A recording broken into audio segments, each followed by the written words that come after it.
we doing here? I don't know. But whose camera are we looking at when we're talking? I'm looking at yours, you're looking at mine. Right, you go, you talk. That's always a good way to start. Right, so... Don't start with right, so. I'm going to go through this all over again. So we are on day 6? 6. We started on... Day 6, day 7 tomorrow. So we're on day 6.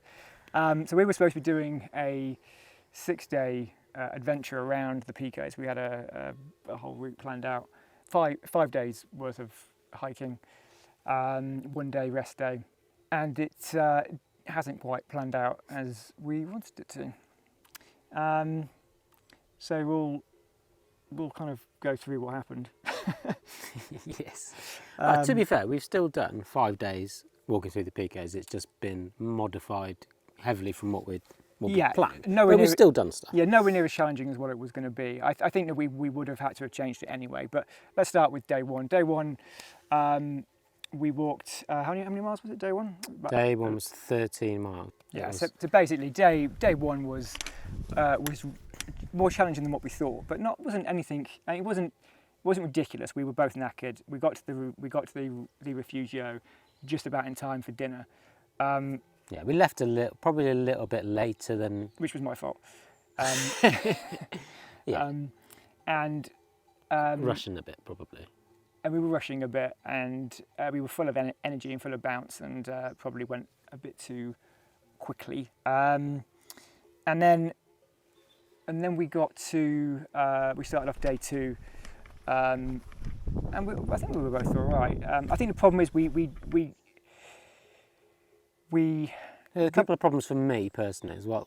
In the Refugio, it was like we didn't eat till gone 9 o'clock, and that's pretty late for me. It's late for, well, most, I think, so in Spain they tend to eat a lot later than in the UK. So I would normally eat dinner about 6 o'clock really, 7 o'clock really at the latest. Yeah, we didn't eat until 9 o'clock. And we were starving, so we stuffed our faces. We'll try as much as we could, but yeah, I don't think we ate as much as what we probably should have done. No. I don't think we maybe didn't drink enough water either, and basically I don't think we refueled enough that day. But True. The next day felt okay, and the next day wasn't challenging in terms of fatigue as such, because it was all downhill. It was shorter. It was 8 miles, wasn't it?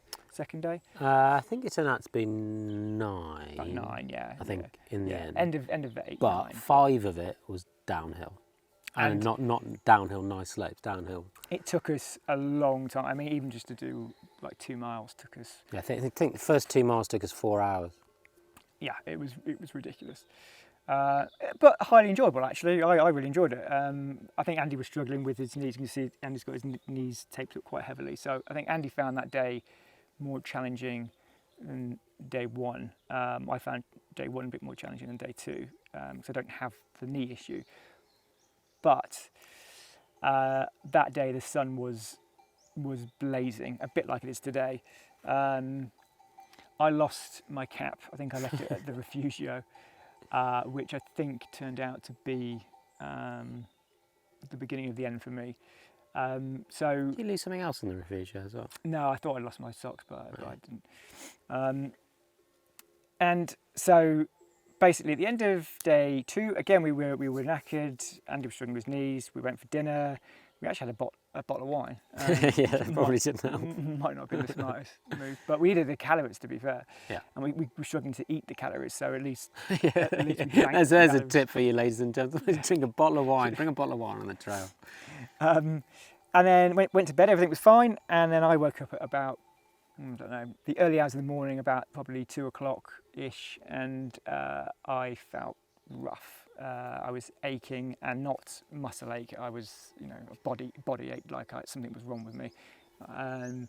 And I was freezing cold. I had to put all my base layers on. I had to put my trousers on. I had to put my top on. And this is in a warm room, And by the way. it was a wasn't warm cold. room. And I was freezing, and I was shivering, and yeah, I didn't feel good at all. And I gradually got worse, I think, throughout the morning. And that next day, I was bedbound. all day. I mean, Andy will tell you. I can't remember it much. I was you were asleep. I was sleeping. I was just in and out of sleep really. I didn't eat hardly anything. I had a jelly like power snack bar thing. Did you drink anything that day? I drank as much water as I could, but it wasn't nearly enough. I had no breakfast, no lunch, no dinner, because I just couldn't eat. I was a mess, and I think we came to the conclusion that I'd got a heat stroke. I had a temperature as well, and yeah, I wasn't in a good way. I think it's a lot of things all added on top of each other. Yeah. 2 days of hard going, some exhaustion, like heat exposure. There's a bit of altitude thrown in as well. We were quite high up. Yeah, we were quite high up. Lack of getting your calories and water. Just everything on top of each. I think your body just had a bit of a shutdown. I do suffer with an issue called Gilbert's syndrome, which doesn't manifest itself in some people, but basically it's an issue with the liver, which can't get rid of something called bilirubins, which I'd never heard of before until I was diagnosed with it, and in turn that can cause jaundice, which then gives you problems with fatigue, etc. So I think that it's another thing another factor thrown into it. So basically, went to bed without having replenished any calories, and I was already probably down a few thousand. Oh yeah, at least we hadn't. I think I roughly worked it out that we were. I mean, we were probably down about 2,000 calories on day one. Mm-hmm. Day two, we were probably down another 1,000, so we were probably down 3,000, and you hadn't eaten that whole day. Yeah. I did. I ate loads. So I'd probably just got back to base. But I wouldn't have made up the 3,000, but I would have covered. Yeah, I think it would have got a bit closer to it. Yeah. But so you hadn't eaten really anything, and then you got up. You still rough the next day, weren't you? The next day I wasn't too bad. I felt a bit rough in the morning. Got up for breakfast. Then managed to get up for breakfast. I felt a lot better, basically. I wasn't stuck in my bed. And then we did a short walk to the nearest town, which I can't remember the name of. Las Arenas. Arenas de Cabrales. Right, so yeah, we went there. What did we do that day? I can't remember. We just chilled out, didn't we? We walked. We walked to the hotel. We had a bit of lunch by the river, and then then it was just relaxing, chilling. Yeah, so we just chilled that day in that town. I didn't have any energy really. So the next day we caught a bus to a village. Was it a village? Yeah, tiny little mountain village. Basically, we planned out. Well, depending on how we felt, we planned out either a reasonably long walk, but not too bad in terms of elevation. I think it's about 2,500 feet, which is still quite a lot in terms of if you're in the UK, that's a lot. But yeah, not like the 5,000 to 6,000 feet that we've been doing before. We worked out. I think it was a total of 13 miles, but yeah, I think on that morning we thought that's it was not silly. The heat the sun was blazing again. It was a hot day, and I still didn't feel right. Funnily enough, we struggled to find a cap as well. Well, there was one cap, wasn't there? There was, which I should have bought, and then unfortunately the shop was closed when I went to buy it the next day. But hey ho.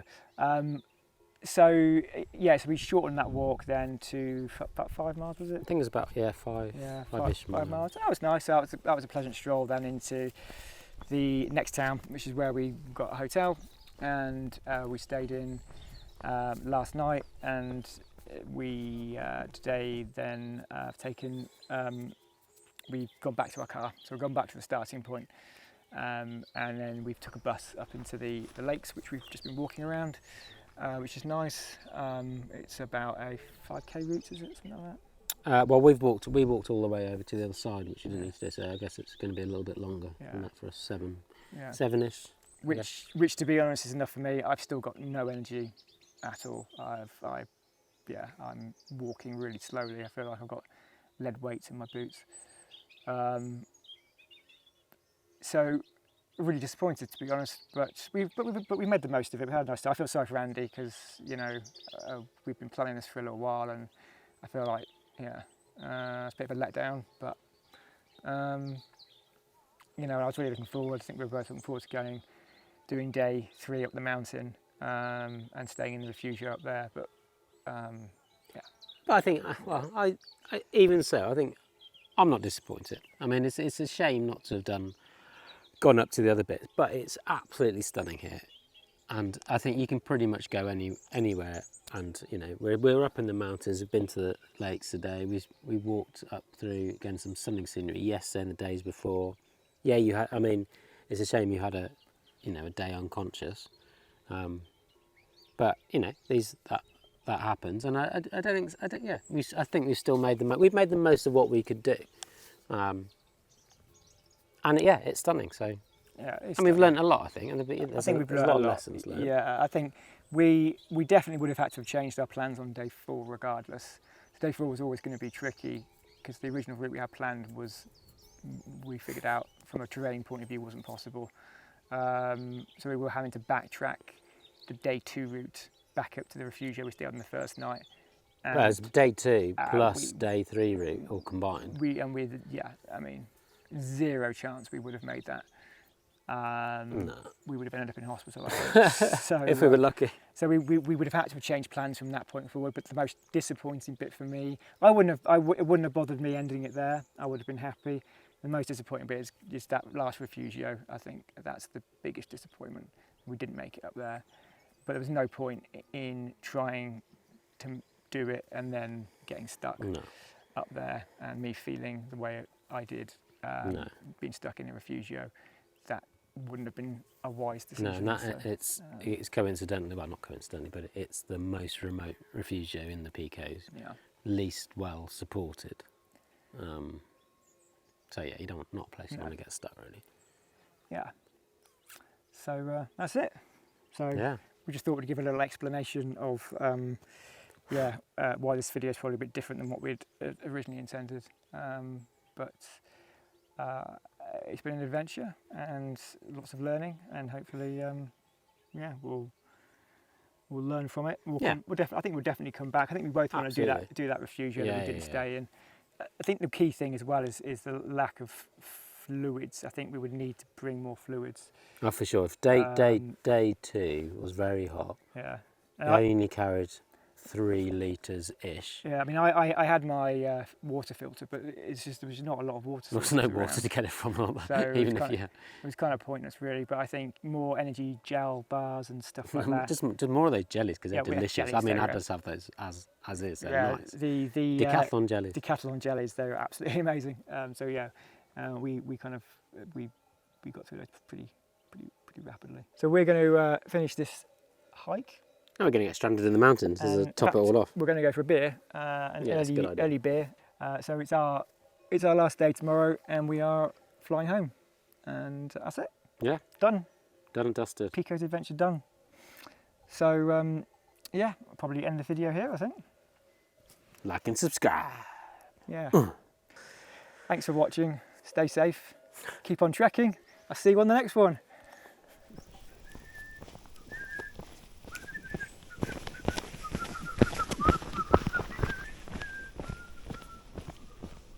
Do you want to do a proper one? Yeah, probably.